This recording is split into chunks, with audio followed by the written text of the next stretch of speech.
Real talk radio in the AM. Carl Nelson on 1450 WOL. And thank you for rolling with us 10 away from the top of the hour with chematologist Tony Browder. Tony was with Dr. Welsing during our last hours. Folks, you want to give your respects to our cultural queen mother, reach out to us at 800-450-7876. Brother Tony, I'm going to let you continue your thoughts and also tell us about growing up, the Crest sisters growing up. Sure. Well, we had brought Lauren to the hospital Friday evening, and she talked to the doctors. The doctors, again, said that there was no change in her condition. And so the likelihood of Dr. Welsing doing those things that gave her life meaning, that is seeing her patients, writing, traveling, lecturing, doing her monthly Crest Welsing Institute at Howard University's Blackburn Center. She would be unable to do those things as a result of her stroke.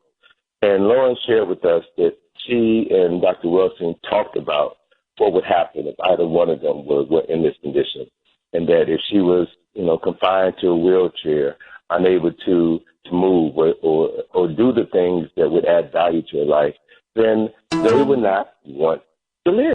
I mean, they were very clear about that. And as I was saying earlier before the break, they are part of a small group of people who have a broader understanding of life, who don't believe in the traditional Western linear perspective of life, that we're born, we live, we die, and that's it. There is a broader African understanding of the cyclical nature of life, that we are born, we live this life, we go through various stages or rites of passage as we live this life. We become an elder, and then we become an ancestor. And then after you become an ancestor, your soul is reborn into another life, and the process begins again. So it is the African perspective of life, and I must say that the perspective that most people of color, most indigenous people, most non-white cultures have this understanding of the cyclical nature of life, and that we come back, that we have been here before. And those people who have traveled the world, who have studied other religions, understand this to be true, much truer than the current Judeo-Christian narrative that holds so many people's spirit on lockdown. So Lauren Love knew her sister. She knew her family. And so she knew that Dr. Welsing would not want to be kept in this condition. And so she made the decision to take her off the ventilator. But before that was done, Lauren said that, before we let Dr. Welsing go, we have to do something to honor her spirit, and we have to do some sort of ritual to essentially, she didn't say this, but this is what was implied. Within the African perspective, within the Kemetic perspective, the longest recorded perspective of human beings on this planet, the people of Kemet, ancient Egypt, understood that the body, the physical body, was a vessel for one's Ba and one's Ka. That is, the soul and the spirit. And that the spirit is this life force, this universal life force, which animates the Ba, your soul, and allows your soul to express itself within your body and helps a person do what that person has come to earth to do. So if the body is temporary, and when the body can no longer serve the Ba and the Ka, one has to release the Ba and Ka and bury the body, dispose of the body, because the body is temporary. The Ba and Ka is eternal. So Lauren asked that as we were preparing to allow Dr. Welsing's body to leave, since it was no longer serving her, that there should be some ritual. There should be something that we can do to honor her Ba and Ka. Unfortunately, that evening, that Friday evening, there was a sister among the group of 8 of us who were there for that vigil who is an Akan priestess. And she then consulted with her chief priest, Nana Kwabena Brown, who is a dear friend of mine. Nana Kwabena Brown and his wife, Ia Marie, who are both priests, Akan priest and Yoruba priest. She consulted with them to get the right verbiage. And she had her materials in the car to perform the libation. And we prepared to spend some quality time with Dr. Wilson before she was taken off the ventilator. We asked the hospital staff if they would wash her body, change the linen, so that we could honor her in these final moments of her life.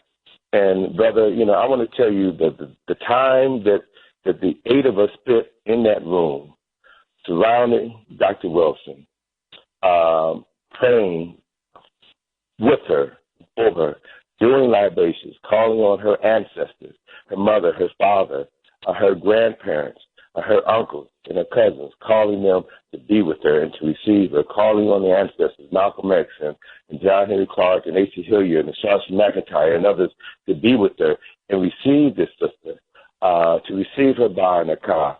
It was one of the most powerful experiences I've ever had. And everyone in that room felt her presence. Everybody in that room knew that we were about to physically mourn the loss of a great soul, but everybody in that room knew that the spirit of Frances Cress Welsing would be with us forever. And so after that was done, after we paid our respects to Dr. Welsing, after we acknowledged her Ba and Ka and prepared them to be released back into the Creator, so that her life cycle could begin the process of preparing for a return in the future.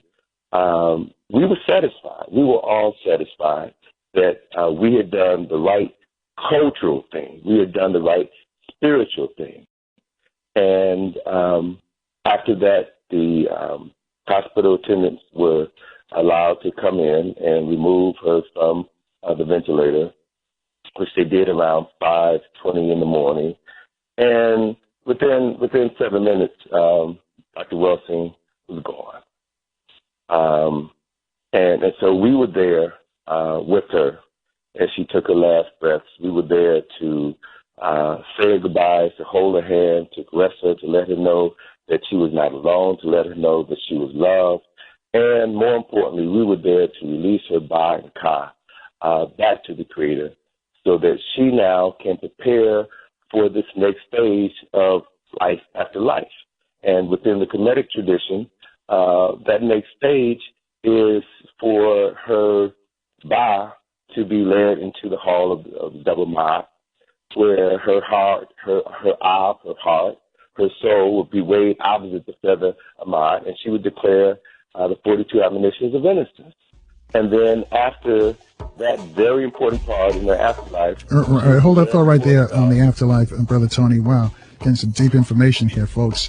800-450-70. Staying with us, folks. We're doing celebrating the life of our cultural queen mother, Dr. Frances Cress Welsing, who made a transition on Saturday morning, early Saturday morning. Hematologist Tony Browder was there with us. He's giving us the background, connecting the dots, because she suffered that stroke right after, the day following that she was on the air right here with us on WOL Radio. Many of you have asked for a copy of that show. Later on, Kevin will put that up on the WOL DC News website, and you can hear her final interview.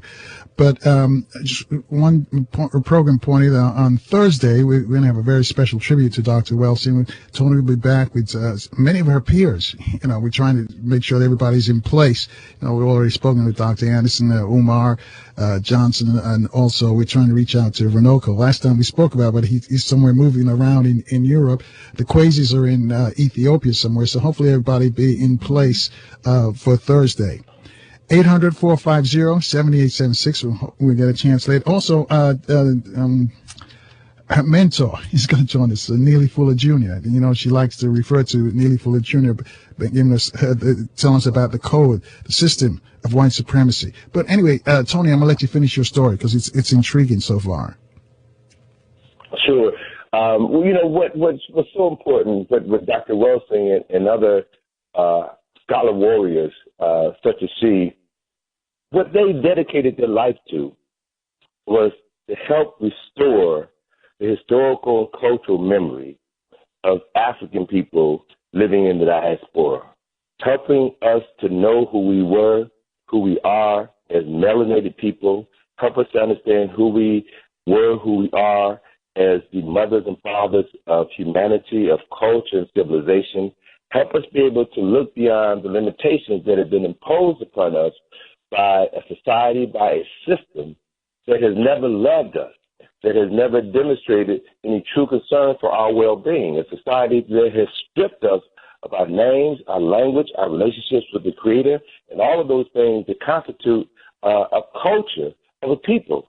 And so it was so critically important for us in the last hours of Dr. Welsing's life on this earth to be able to dispatch her Ba and her Ka, her soul and her spirit, in a way that our ancestors have done for thousands of years, and not be limited, not be confined, not be rendered frightened because of the traditional religious system that has been imposed upon us, that conditions us to believe in a approach to spirituality that is recent, has yet to really prove itself to be valid, and we have something else, something older that we could turn to. So for us to be able to reach back into our collective historical and cultural memory and honor the life of Dr. Welsing as she was about to take her last breath, honor her soul and her spirit in the way that our ancestors had done thousands and thousands and thousands of years before our world was turned upside down by others who have imposed upon us a diminished and distorted way of thinking and living. You know, we prepared that, sister, and as part of the kinetic understanding of this process of life after life, when the body is no longer abused, the Ba and Ka leaves, then the Ba, the soul, the soul, and we call ourselves soul people. We say we eat soul food. We listen to soul music. We know that highly melanated people think, talk, walk, act differently than other people. So there is something special about us. And so we use the term soul to identify that special thing. Well, what I can tell you, Carl, what I can tell your listeners, that the soul is the Ba. It's that part of the Creator that automates the physical body, that is tied to a culture, that is tied to ancestors, thousands and thousands and thousands of generations of ancestors who had the capacity to work through us if we are attuned to them. And so in the Kemetic tradition, the Ba is way opposite the feather ma'at, where the soul of that person has to recite the 42 admonitions of innocence. I have not stolen, I have not robbed, I have not defrauded often. 42 declarations of innocence, which were later distilled by Hebrews and Christians into the 10 Commandments. So what most people don't realize is that while some people acknowledge 10 Commandments, what they don't realize is that there were 32 others that were left out that we know of, that we can now practice. And so in this scene of the weighing of the soul declares its innocence as it's weighed opposite the feather ma'at, and the 13 judges and Asar, who is witnessing this event is recorded in the Book of Judgment by Jehuti, and then Heru, the son of Asar and Aset, the son of Isis and Osiris, will take the soul of that person, take the hand of the soul of that person, take the hand of Dr. Francis Chris Welsing in 38 days from now when this process occurs, and he will lead her to her father. And that act That image is identical to verse John 12 in the Bible. None comes to the Father except through me. And then I saw who was sitting on the throne of judgment, surrounded by Aset and her sister. I saw them make the determination as to the quality of life that soul will lead in the next lifetime. And then it is the Son who dispatches that soul to a specific point in heaven where that soul will go to await being reborn. Now, all of this is laid out. All of this is a part of our historical and cultural memory. All of this has been documented in Kemet and Carl. You know, we've had conversations about this in the past. Everything that I have been talking about right now, we have in the tomb in Egypt that we are currently excavating. 25th dynasty tomb of the priest Karakamon. We have this narrative that was recorded in the tomb of this priest, and some of the texts were copied from earlier texts that was 2,000 years earlier than Karakamon. So we have historical and cultural continuity. We know of what we speak. We're not talking about what we believe. We're talking about what we know. What we know. Our historical and cultural memory, which has been preserved and which is now available to those of us who want to access that information to free our minds, to free our souls. So this is how we attended to Dr. Welsing in her final hours, and now we're in the process of securing a venue for a memorial service. Lauren said that there will be 2 memorial services. The major one would take place in Washington, D.C., where Dr. Welsing lived most of her life. And then there will be a memorial service in Chicago. So hopefully by Thursday, we will have the details of the location of the service and the date of the service and make that information known to all of your listeners. And we do anticipate hundreds and hundreds of people, maybe 1,000 more people coming to pay their respects to Dr. Welsing. So we need to make sure we have a venue that's large enough and the date gives people enough time to come here from all across the nation and around the world. All right. Thanks, Tony. Thanks for all that information. You did it. You did well. That's all I can say. Thanks, Tony Browder. We'll talk to you later. With us at 15 after the hour, 800-450-7876. Later on, we're going to be speaking with Dr. Welsing's mentor. You've heard him before, Nudie Ford Jr., and we'll talk to him, get his thoughts about Dr. Frances Cress Welsing. You just heard Tony Browder with a riveting story. That was Dr. Welsing's last days on this planet, and I'm glad to know that she is probably right now in a better space. Again, the number to call, 800-450-7876. Again, we're going to do something special for Dr. Welsing at this year's Power Talk 3. We'll give you more information about that as well. Let's go to Charles in Chicago on line 2. Charles been holding for a while. Charles? Is Charles with us on line 2? Thank you very much, Carl, for taking my call. Can you hear me? Loud and clear. Hello? Can you hear me? Yeah, loud and clear. Go ahead. Okay. Carl, as I said, you're the best talk show host on this world, and thank you very much, Chris, Kathy Hughes, for allowing this forum. I am so hurt. I was so hurt to hear about Dr. Frances Cress Welsing transitioning, and I'm thankful. I give thanks to Tony Browder for providing us with some insight what transpired upon her last days on this earth, and with the team that was with him and what they did in terms of providing the spiritual performance of the Kemetic tradition of the Ba and the Ka. With her, I'm so glad. So she lived the utmost for African people to her death, providing. It helped us. What's going on with racism and white supremacy on this earth? It continues to impact us. And I must say that, so my condolences to her family.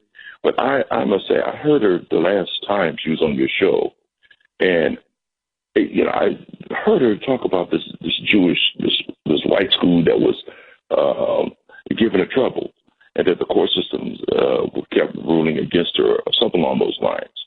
And I think, and I know that,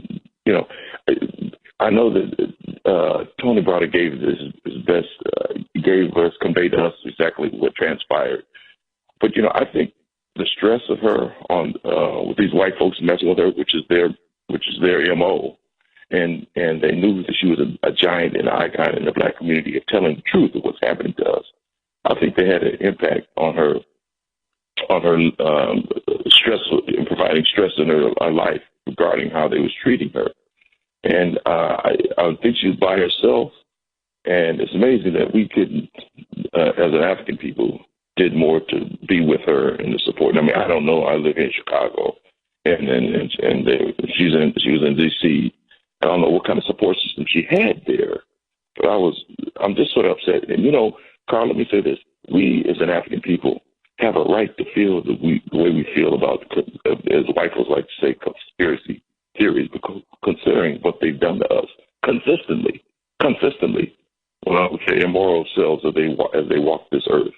And so, that's the reason why I was feeling that, hey, something must have went wrong along those lines of they must have did something at the hospital and stuff. But we have a right, from the Tuskegee experiment to everything else, to being Jim Crow, we have a right to feel the way we feel because of what these folks have done to us.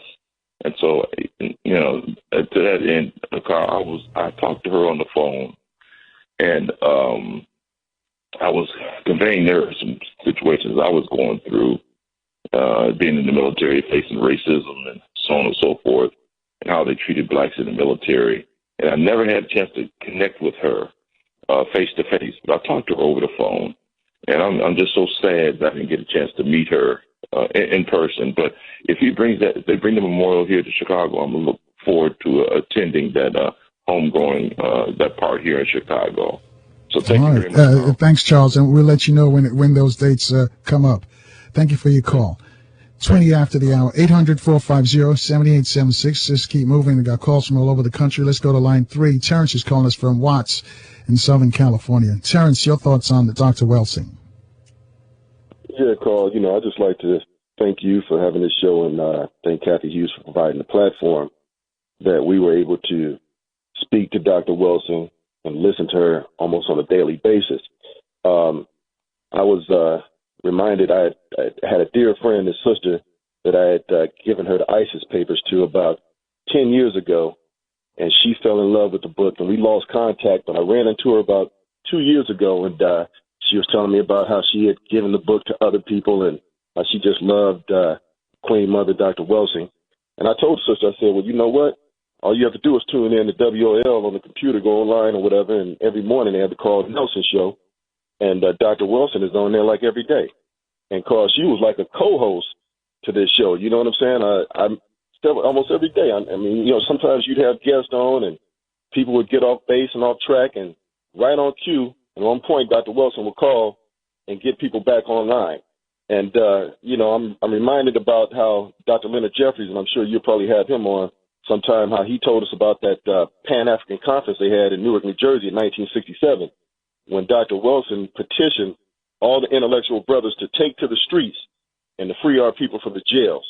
And so this was a balance of a sister who was dignified, had grace, she had elegance, she had patience, she had discipline, but at the same time, this sister was down for her crown, she was about the business, and she was no joke. And so, I just appreciate, like I said, Carl, you having the show and Kathy Hughes for giving us this platform that I can say that, I was able to speak to this sister on the phone on several occasions. And one thing will always stick with me, like what she always said, if you're not trying to fight to overthrow this system of racism and white supremacy, then you're just trying to find a better place in it. And so, like I said, I appreciate you, Carl, and she'll always live, her spirit lives with me and others that, that I know. All right. Thanks, Terrence, and agreed. And we're going to tell you how to celebrate Dr. Welsing's life on Thursday, because she gave us a list of things that she wants us to do, and we're going to talk about that on Thursday when we do the special show, dedicated show for Dr. Welsing. And yes, you're right. You mentioned Leonard Jeffries. He's going to be part of it as well. 800-450-7876. Just keep moving across the country. Line 4. Jimmy's waiting for us in Houston. Jimmy, your thoughts on Dr. Frances Cress Welsing? Hey, how you doing, Carl? Doing good. Okay, good. Man, I just want to say too, just like the caller before, the caller just got off. One thing I learned is I don't take none of the master teachers for granted while they here on this planet. Just like we mentioned about Martin Luther King, Malcolm X, and a lot of times we didn't get a chance to experience them while they was here, and a lot of them become great after they pass away. They talk, but while the master teachers are here, go meet them face to face and shake hands with them and get a word of wisdom, because I got, by the way, my black art on the wall is going to be all the master teachers that when I go to the Power Talk, I take pictures with and get their book and get them to sign it. And I'm taking pictures. That's going to be my art on the wall, right? And one thing, when I sat there with Dr. Frances Cress Welsing on the front aisle after the Power Talk was over, and I had her to sign my book, the Black Chronicle, and if Rowder's listening, thank you, Rowder, for giving me word of wisdom as well.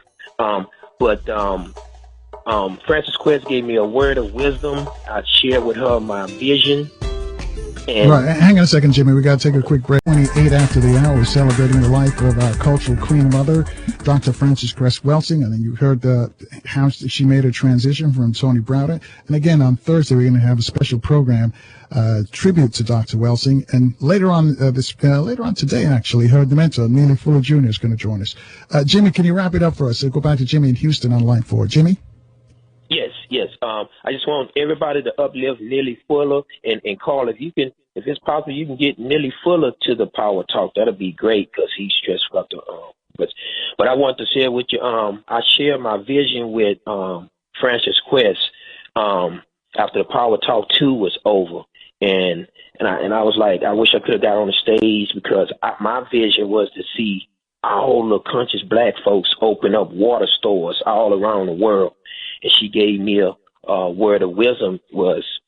She said, you go out and do it first, because in her eyes, black folks are like, show me people. So, basically don't talk about it, just go do it, and the rest will follow, right? So I use that in all areas of my life, because we are the leaders, within ourselves. Right. So, Right, and thanks, Jimmy, and thank you for sharing that. One of the things, too, the last time she was here, right before she made a transition, that last show, before that, we had brothers, we had Malik and from Chicago. His name just remained straight out of my head. But anyway, these brothers who work with the young people, Fred Hampton Jr., that's who I'm pulling. Fred Hampton Jr. and Malik Spellman, Malik out of L.A., Fred Hampton Jr., who in Chicago, working with our young people. And she says you got to keep these young people, in front of us, because there's too many times, because they'll never be on the radio or TV unless they do something negative in our ears. Even our people won't put them on the radio. But Malik would bring some brothers who are on death row, people behind bars, and try to figure out where they made the mistake. So basically, she was telling me we can't give up on our people. We should never, ever give up on our people, even if they are in behind bars. 800-450-7876. In that particular interview, Kevin says he'll put it up on the WOL website later this afternoon, so you can go there and hear her last words or last interview. Let's keep rolling, though. 30 after the hour. Let's go to line 5. Anonymous is calling us from Chicago. Is this not anonymous? All right, let's keep moving. Anonymous isn't ready. Let's go to line 6. Kevin, let's go to Deborah in D.C. Deborah, your thoughts on Dr. Welsing? Hello. Yes, you're on the air. Yes, first of all, Hotep to you, call. Hotep. And I would like to say my name is Deborah Hall, and I'm calling for a group of women who have, in the past year, followed Dr. Frances Cress Welsing, Charlene Dickens, and Linda Hawkins, and myself, and we would like to give our condolences to her family. We've had the pleasure of following her at Howard University on the second Thursday of the month. Also at Power Talk, thanks to you for bringing her there and having her honored. And my question to you, Carl, is whose idea was to honor her this past June at Power Talk? You know what? I really don't know who exactly it was. We were just sitting around kicking it about what we should do. And because, we did the first one and that was a very successful. So we said, well, this one, we should honor Dr. Welsing. And it was sort of unanimous amongst the group. Tony Browder, Dr. Anderson, Dick Gregory, Umar Johnson, the Quasies, Patricia Newton, Kabe Kameni, some of you know him as Booker T. Coleman, Renoko Rashidi, Jim Klingman. There was a whole bunch of folks there. And for them, these are her peers. And they said, yeah, we should really honor it. Because, a lot of times we talk about people and we don't give them their flowers or their roses whilst they're here. Let's show her that we appreciate all the work that she's done. So it was sort of a consensus idea. Well, that was a great idea, Carl. And we just like to thank you, you and Kathy Hughes, for giving us this platform where, like the previous caller said, we got to hear her quite often. And like I said, my group, we got to see her and talk to her and do favors for to help her with her cause. So we want to thank you, Carl, and you guys have a blessed day. All right. Thanks, Deborah. 800-450-7876. Momentarily, we're going to be speaking with Neely Fuller Jr., but let's go line one right now. Best is calling us from New York City. Best, your thoughts on Dr. Welsing? Is Best there on line one? All right. No, Best. Let's move on to line two then. Bob is in Houston. Hey, Carl. Yes, sir. Carl? Yes, who's this? Okay, I'm sorry, Best. Go ahead. Whoa. I want to thank you, Carl, and Kathy Hughes, for every morning that I was able to wake up to Dr. Welsing's voice. I hear her voice in the morning, I jump up immediately. This is one of the worst, probably the worst New Year's that I can remember in a very long time. All I know is that when I first heard her mention noise, the problem, the issue she was going through with noise, I went through that in New York City, in the housing authority. I lost my mother in 95. I was alone in 97, and the children upstairs had begun running around the apartment. I was calling the police. They wouldn't take it as something serious, so they were referring me to another agency. I was taking them to court. It was like I was being laughed upon. It's a very, very serious offense. Quality of life issue. I bless her heart. There was so many mornings she was on. I wanted to call her and talk to her. I thought it was too minor for me to get, because she was talking about such deep issues. But evidently, it took a queen. And quality of life issues is another issue in the black community. And, there's no way that Dr. Welsing, it should have been overtaken by it. And I just bless everyone who was able to bring her to me. One morning she was telling the audience to get out and get this America Loves Black People Culture Ebony magazine and frame it. And I went and purchased it, and I will frame it. And I will frame the cover of her book, The ISIS Papers, because I have that too. I will frame that too, forevermore, to sit and remind me of how this woman was able to change me and talk to me as a doctor needs to, because I figure all of us as black people, we are deeply, deeply bothered by this system of racism and white supremacy that has inflicted centuries of turmoil on our spirits. And I bless Dr. Welsing, and may she forever bless us and rest in peace.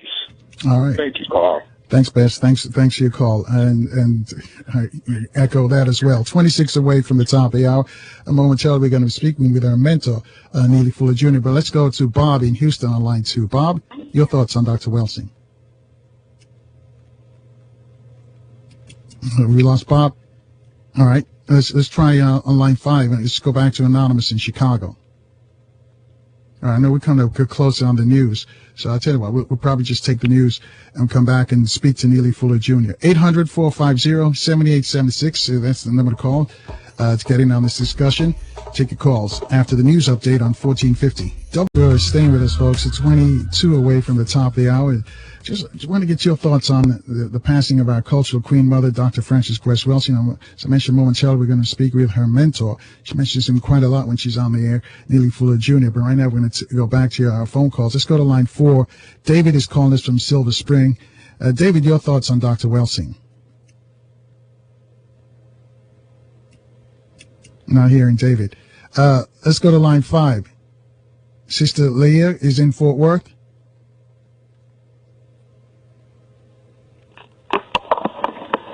I'm hearing a voice. Who's there? Okay, we have some issues here with the phones, folks, so just work with us. Dr. Welsing on Thursday, many of her peers are going to be here. And so we want you to really tell your friends to tune in for this special tribute to Dr. Welsing. As I mentioned, Dean Clemens is going to be here, Dr. Newton, Booker T. Coleman. Some of you know Muscave Kameni from the Hidden Colors series. Reverend Willie Wilson is also going to be here. Tony Browder, of course, is going to help us out with that. He's going to be here. And also Dr. Welsing's sister, Lauren, is going to be here. So find out more about what's going on with her home as well. Ashram Kwesi trying to track him down. They're somewhere in Ethiopia, and not by a phone or a computer, but hopefully we'll get in touch with them. Umar Johnson says he'll be here. Dick Gregory says he'll be here, and also Dr. Claude Anderson. And we've got some more folks who are going to be here as well. I have mentioned, because those are just our power talkers, and they all want to be here, because last time she was at the power, we honored her at the Power Talk 2 conference over at Willie Wilson's church at Union Temple Baptist Church. That's, of course, in Southwest D.C. So, I'm sorry, Southeast D.C.